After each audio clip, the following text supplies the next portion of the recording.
Hello. Assalamu alaikum everyone. My name is Dr. Taimur Khan. I'm working as an A&E registrar here in UK, and I'm back again with another video.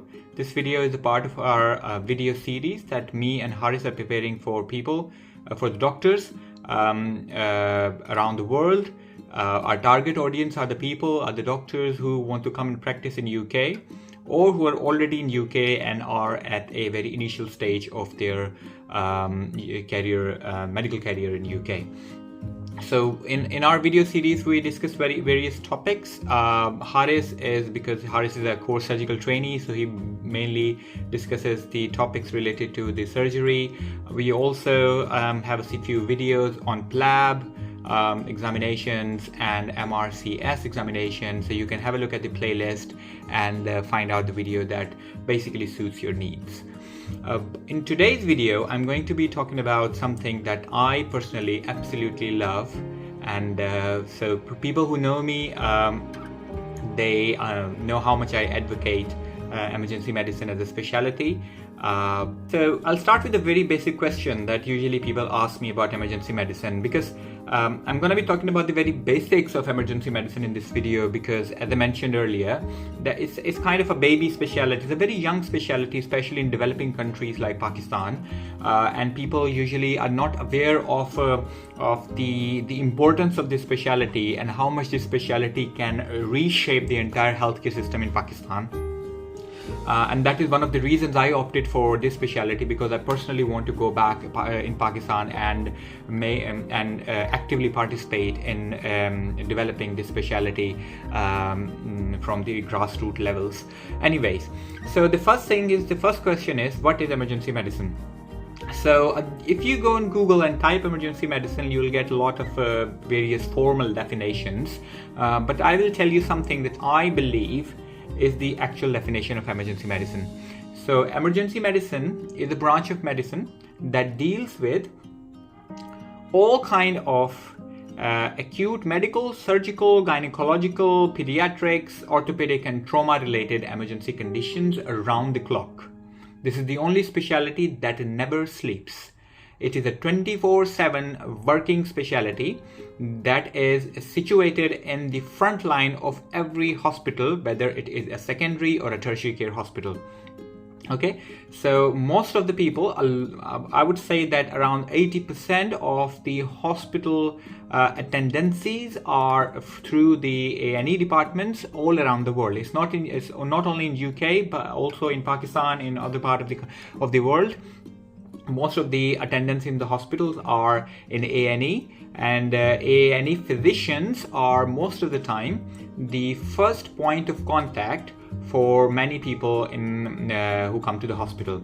Okay, we as A&E physicians are trained to appropriately identify, manage and treat, and then refer the patients to the respective specialty after stabilizing their condition and resuscitating them appropriately.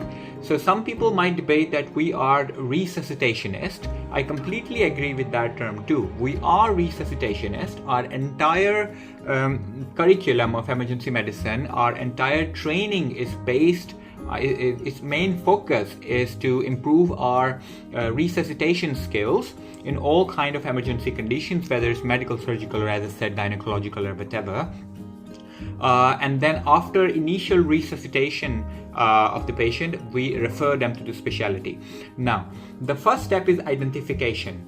So the focus of the training of the A&E physician is to identify the patterns, because A&E is a very fast-paced specialty. Emergency medicine is a very fast-paced specialty, so we don't have a lot of time to spend on the patients, and we don't have time to wait for the blood results and this and that of the patient. So the entire curriculum of the EM is designed in such a way, and our seniors train us in UK in such a way that we are very well versed in identifying the patterns of presentation, and then according to those patterns of presentation, we develop kind of a muscle memory and instinct that tells us whether this this patient has got some sort of a acute condition that needs to be dealt with now, and if we think that they do not need to be dealt with at this point of time and they are not sick enough, then we can send them back into the community for family physicians or the GPs to deal with them. So that is the first aspect of the training of a emergency physician. And then the second step is to manage these acute conditions. So then in our training program, in our curriculum, they focus in managing A to E for every patient. So our training include management of airways, which include management of basic airway, definitive airways, including endotracheal intubation, LMA intubation, basically all kind of airway maneuvers. That's a part of our training, and we do that every single day. So we are very well trained in managing airways for the patient. Then B's include breathings, so we are very well trained in managing the conditions that lead to the respiratory distress in the patients, early identification of these conditions, and then our training focuses on how to manage those acute breathing respiration related conditions, including things like pneumothorax. We put chest trains every single day in spontaneous or traumatic pneumothoraces, and then we are very well trained in identifying other respiratory ailments like acute pulmonary edema, pulmonary embolisms, pneumonia, pleural effusions, and stuff like that. The things that can kill the patient imminently from the breathing or respiration point of view. We are very well trained in identifying and then managing those conditions. And then comes the C, the circulation part. So our training focuses on identifying the early signs of shock, and how to manage the shock in the early stages. We are very well trained in doing taking intravenous accesses in the patients. Our trainees are very well trained in doing point of care ultrasonography, and using that we can take IV accesses in the patients. We are very well trained in taking intraosseous accesses. These are all part of our training programs that focuses on the management of the circulation and shock of the patient. Then in our training, they teach us how to appropriately manage shock, how to do fluid resuscitation, what are the steps of fluid resuscitation, and then if somebody is having hemorrhage, then how to deal with major hemorrhage, which include blood transfusions and FFPs and all the other shenanigans of the circulation. So, and then comes the D. So we are very well trained in identifying the acute neurological conditions that can lead to imminent death or demise of the patient, and we are very well trained in dealing with those acute conditions. For example, acute trauma to the head, identifying the red flags of the head injury, and if there is any red flag, how to take neuroprotective measures for the patient, and how to avoid any further damage.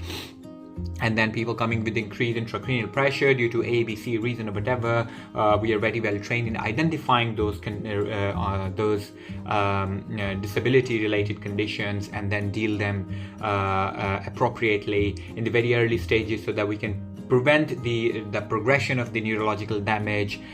So that is basically the structure of our curriculum that rotates around A, B, C, D, and E, and we basically keep on repeating that every single day. So we are very well versed and trained in dealing with these conditions that deals with acute deterioration of the patients related to their airway, breathing, circulation, disability, and exposure.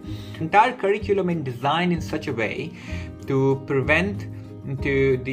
decrease the mortality and morbidity of the patients who are coming to the hospital. Now, this is a very important aspect, that the emergency medicine programs are designed specifically to decrease the mortality or morbidity in the patients coming to the hospital. That is the fact, that is the reason that I believe emergency medicine needs to have a very sophisticated programs in Pakistan and countries like that. Now, I'll give you a scenario of why I think emergency medicine is a very important specialty that needs to be introduced properly in Pakistan. For example, if you are a patient, for example, and you're having abdominal pain, yeah, so you're having abdominal pain, you go to the hospital in Pakistan, let's say in a tertiary care hospital in Pakistan, and you're in excruciating abdominal pain. The first thing that will happen is that you'll go to the accident and emergency department. You'll see someone in the triage desk who will ask you to go to the medical emergency department, and as soon as you go to the medical emergency department, you know first thing is to look for a bed. You're in the bed, then someone comes and do a set of vitals or obs on you. And then after a few minutes to an hour, you get to see a physician who is usually a junior doctor there. He sees you, do a preliminary kind of an A to E examination on you. And then because that physician is a medical doctor, he basically focuses on all the medical causes of your abdominal pain, like gastroenteritis, typhoid, and stuff like that. And so he started treating you on that basis, so he gives you fluids, antibiotics, painkillers, stuff like that, but your condition keeps deteriorating until he realizes that you have got signs of peritoneal irritation. Now, and from the time of entry into the hospital to the time that he the physician identifies that you have got signs of peritoneal irritation, a few minutes to, let's say, a couple of hours might have spent already, and then they decide to refer you to the surgical specialty. Now, here comes the tug of war kind of a game between specialities, which is very unfortunate and should never happen anywhere in the world. So that medical doctor then try to refer you to the surgical specialty. They send a call to the surgeons, and then the surgeons, they're quite busy in their own A&E department, and then so they basically after another couple of hours come and see you, and then identify that you have got signs of peritoneal irritation, and they decide to operate on you. Now, by the time that you enter the hospital to the time that the surgeons have decided to operate on you because you have signs of peritoneal irritation, I think more than a couple of hours might have spent, and you might be entering into the sepsis or septic shock at that point of time. So the critical time period during which, if early identification of peritoneal irritation would have happened, has already passed, and that will significantly increase your chances of mortality and morbidity after the surgery, and the outcomes of the surgery would often be very poor in these kind of scenarios. This is a very basic scenario, and we have had a few cases back home in Pakistan where our own colleagues, our own junior doctors, unfortunately died because of late diagnosis of peritoneal irritation or bowel perforation, which was a very unfortunate incident, and I believe that. But on the other hand, if you come to an A&E department which is being run by the doctors who are being trained, who have already been trained in emergency medicine, as soon as they see you, because their entire training has been structured in such a way that they only focuses on the things that will be imminently life-threatening for you.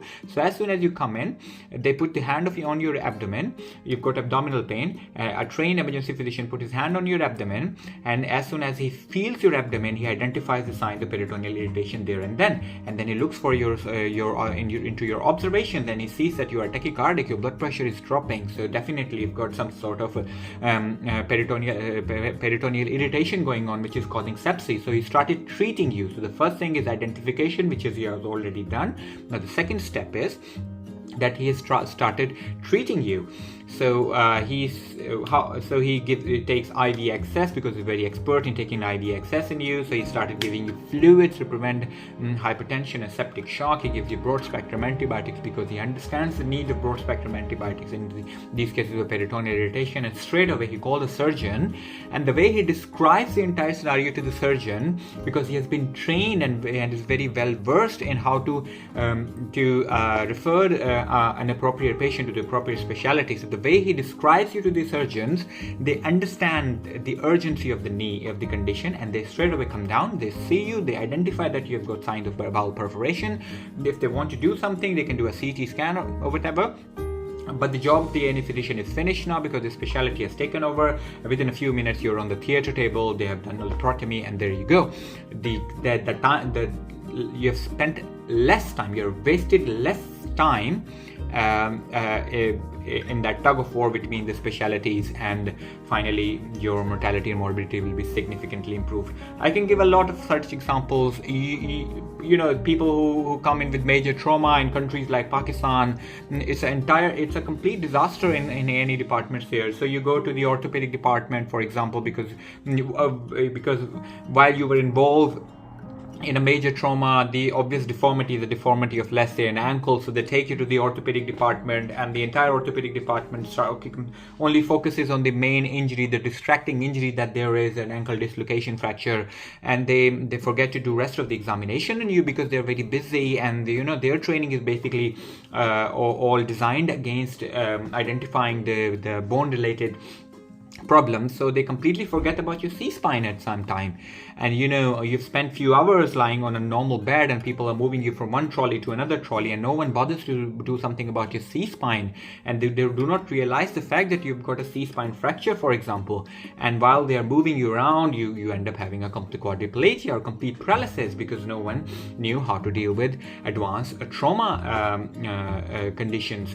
On the other hand, if you get across into an A&E department where people who are trained into emergency medicine are sitting and waiting for you there.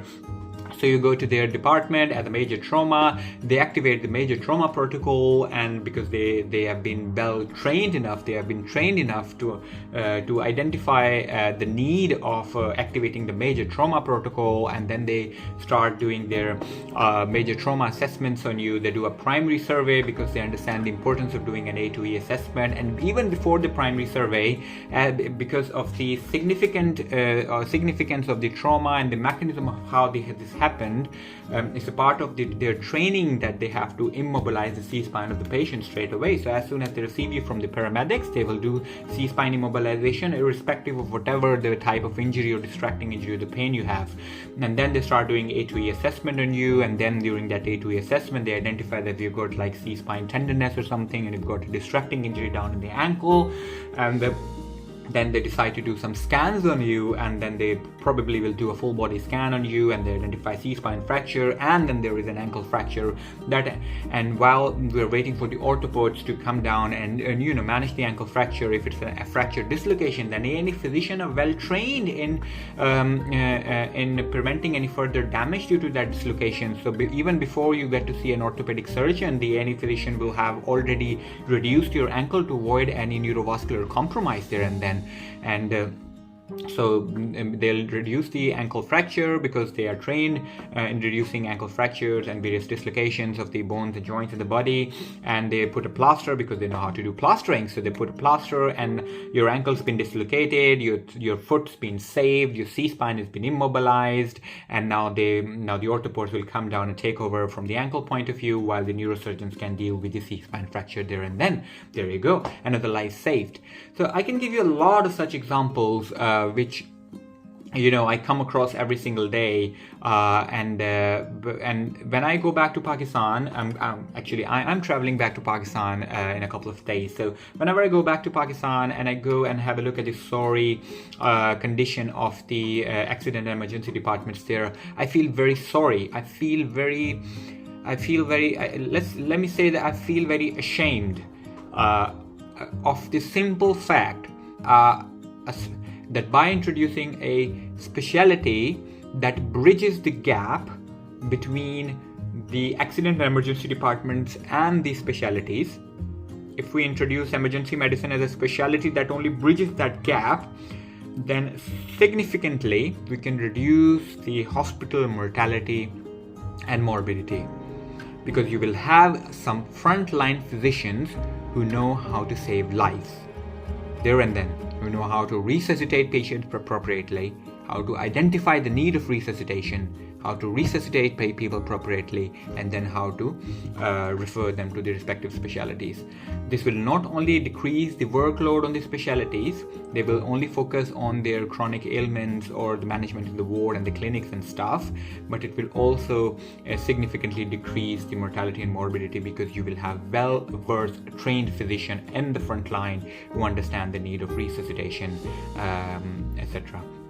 So that is why I advocate emergency medicine as a specialty, and that is why I want people to focus on the need of training in emergency medicine, and I want the higher authorities back home in Pakistan and other part of the developing world to focus on the need of a sophisticated training program in emergency medicine. I shall be completing my experience and training here in UK in a couple of years. I'm already working as a registrar, and I'm working towards getting a fellowship of the Royal College of Emergency Medicine, which I will hopefully inshallah get very soon. And as soon as I'm done with that, I will be traveling back to Pakistan, and I will try my best to work side by side with the higher authorities to develop some sort of a training program for people, which will significantly improve the healthcare condition of our patients in Pakistan and other part of the world. So that's all for this video. This video was only about the importance of why I believe emergency medicine should be taken very seriously, and why there should be sophisticated training programs in the developing world for the emergency medicine. In the next videos, I will tell how a physician who wants to get trained in emergency medicine can come to UK and practice. What are the various training and non-training programs in the emergency medicine? What are the membership and fellowship exams that you can give emergency medicine, and what are the different type of competencies that an emergency physician have under their belt. So I'll keep making other videos. For now, I think that is more than enough. Hopefully I'll see you guys very soon, and the next video hopefully I'll be making I'll be visiting Pakistan. Just look after yourself, and bye bye. Allah Hafiz.